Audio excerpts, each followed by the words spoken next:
Hi everyone, I'm Citizen Spokeswoman Ruth Wasserman Lande. It is July 21st, 2024. This is the live daily briefing of the Israeli Citizen Spokesperson's Office.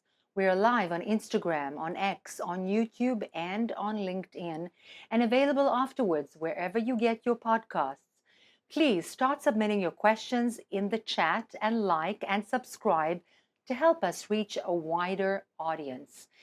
Today is day 289 of the October 7th war and the Hamas hostage crisis. 220. That's how many times Iran's terror pirates in Yemen, the Houthis, tried to murder innocents in Israel with drones and missiles as part of Iran's war on the Jewish state since October 7th.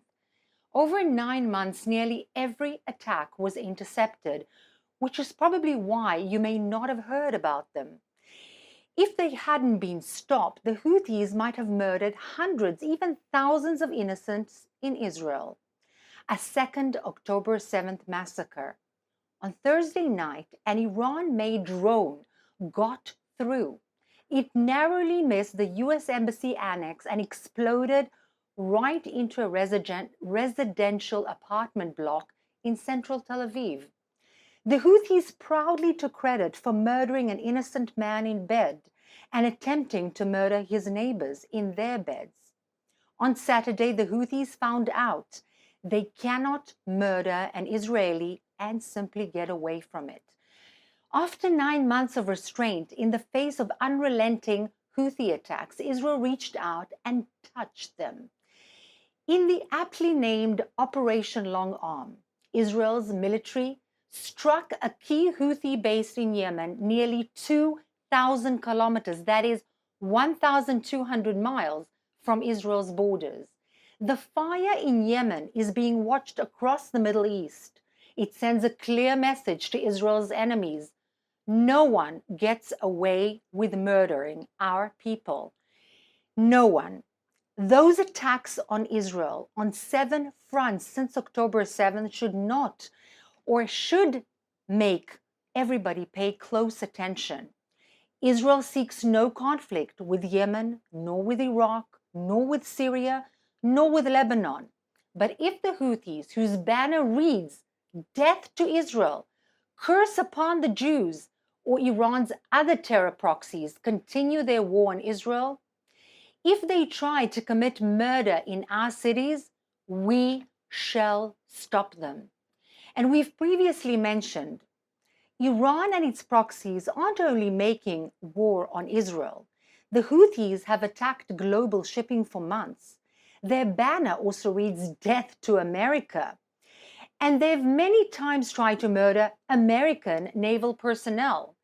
Their attempts to blockade the Red Sea have diverted ships away from Egypt's Suez Canal. This not only raises global costs, but denies crucial income to the largest Arab country. We talked of Iranian arms smuggling and its attempts to destabilize Jordan. Hamas, also an Iran proxy, launched its rape and murder rampage on October 7th, another Iran proxy. Hezbollah, Iran's army in Lebanon, hasn't just been attacking Israel, but it has been destabilizing that country too. It also murdered hundreds of US and Western soldiers. The same is true of Iran's proxies in Syria and Iraq. And of course, the Houthis have attacked Saudi Arabia and the United Arab Emirates with Iranian drones and missiles. The Houthi attack on Israel is part of a multi-front war on the Jewish state, but it is also part of a multi-front war on stability in the Middle East and part of Iran's global campaign against the West. Israel's strike against the Houthis defends Israel, but it also defends Middle East stability and the West. Stand with Israel. Stand for peace and stability. Now let's take some questions from our audience watching live on social media.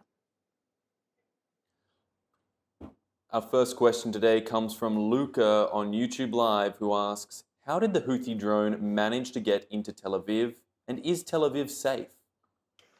Well, as I have mentioned, Luca, actually there were many, many hundreds of attempts to target Israel, target the cities of Israel, and they were intercepted by Israel's technological means.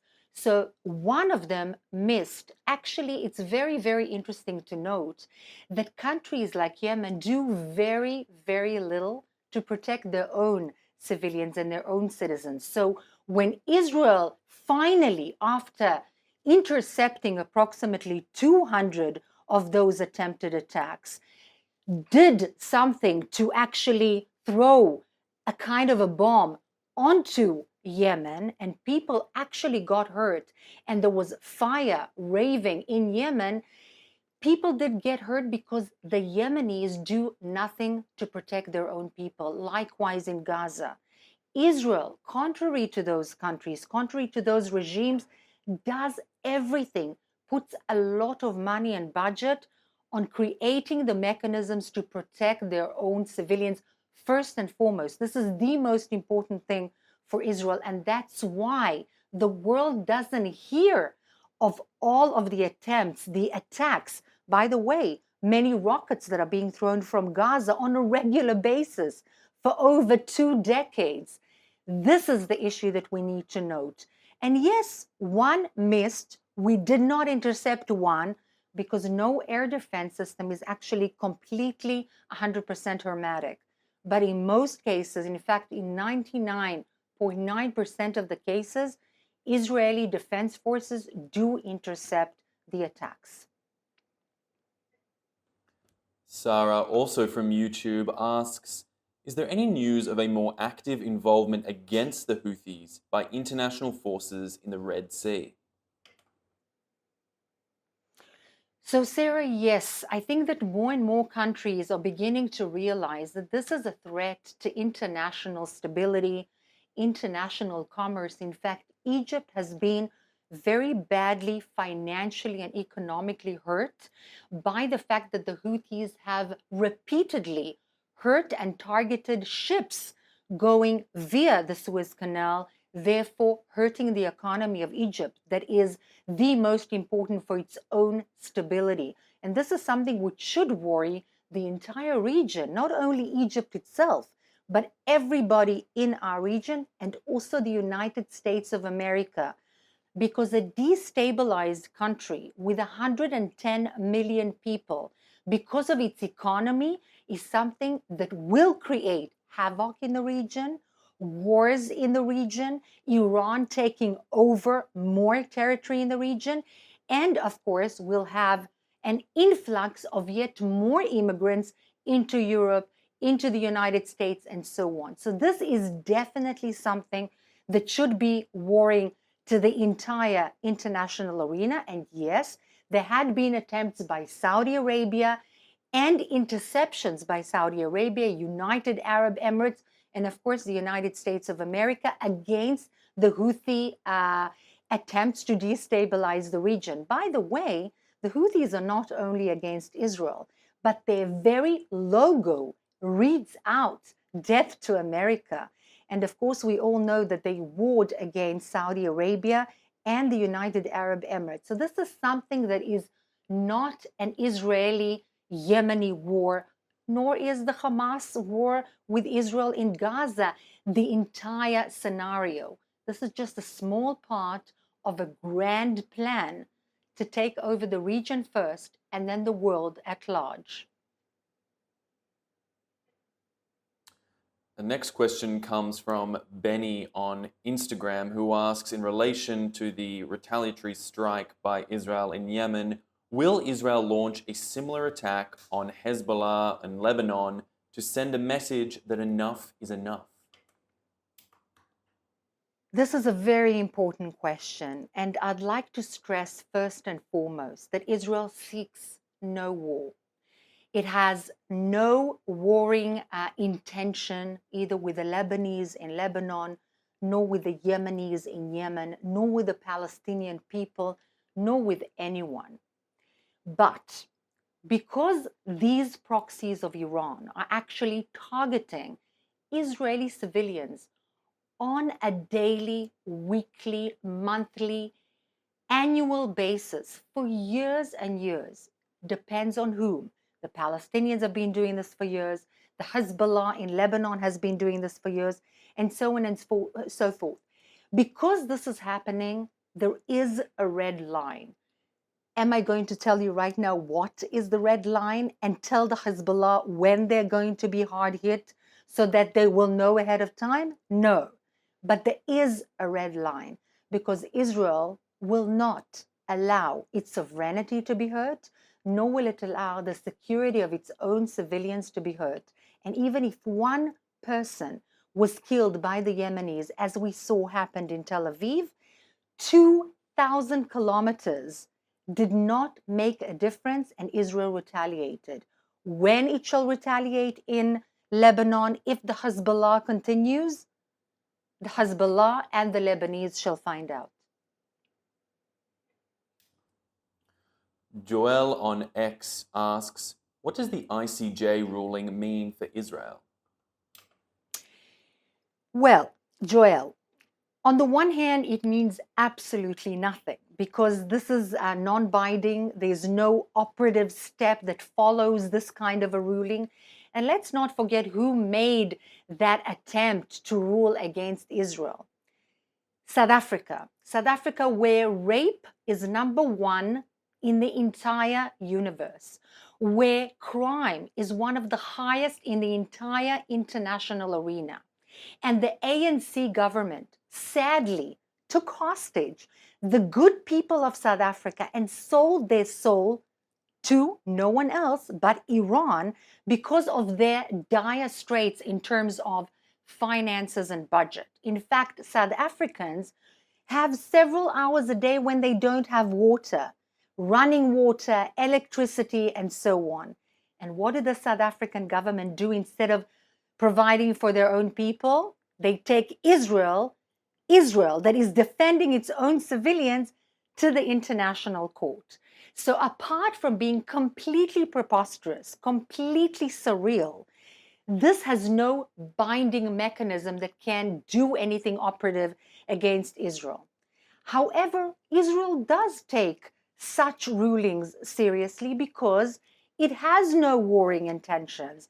It has no feeling of antagonism towards people in the international arena, but up to the point where it means the safety of its own people, not at the cost of the safety of its own civilians, will Israel change its policies. If the world will be peaceful towards Israel, for example, Iran, Egypt, Jordan, other countries in the region, Israel would retaliate with peace, with stability. That's what it seeks. That's what it wants. Economic prosperity and peace.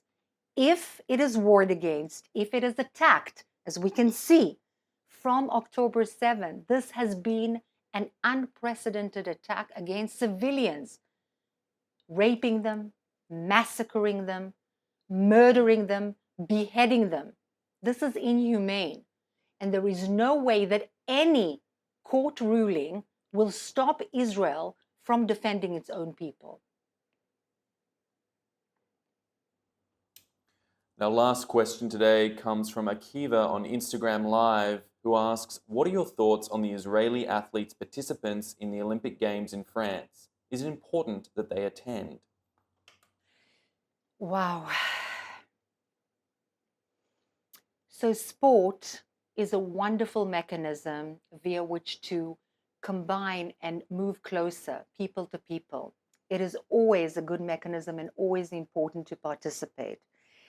However, I do want to say a word about what is happening in France. When there are demonstrations of extreme Islamists in the streets of Paris and other cities in France, not only shouting against Israel and the Jewish people, but shouting nothing else but down with France, people who have received hospitality from the French government, welfare from the French government, hospitality from the French people and the French nation, equality, brotherhood, and other values which belong to the West, and then shout in the most ungracious manner, "Down with France," that should definitely light a very red warning sign to the French people, to the European Union, to the other countries in the West, to the United States of America. Akiva, this is not a war against Israel, nor is it a war against the Jews. This is just the beginning and a very easy manner and mechanism via which to galvanize support, because the Jews have always been the scapegoat and very easy to hate throughout history. This is a premeditated, very conscientious effort to make a war against the West and to create a worldwide caliphate of extreme Islam, whether it's Shiite, led by Iran, or Sunni, led by Qatar, Erdogan in Turkey, Muslim Brotherhood, and so on. This is the issue that should be taken into account when we think about the sports events in Paris and in France in general. The actual events are beautiful. Sport is a wonderful mechanism. Israel should participate because Israel is part and parcel of the universe, the international arena. But always we should keep in mind, this is not a threat against Israel or the Jews, the Israeli athletes, or the Jewish athletes. This is a threat, first and foremost, against the West and including France as well. Thank you so much for all of your questions, and we hope to see you tomorrow, same time, same channels,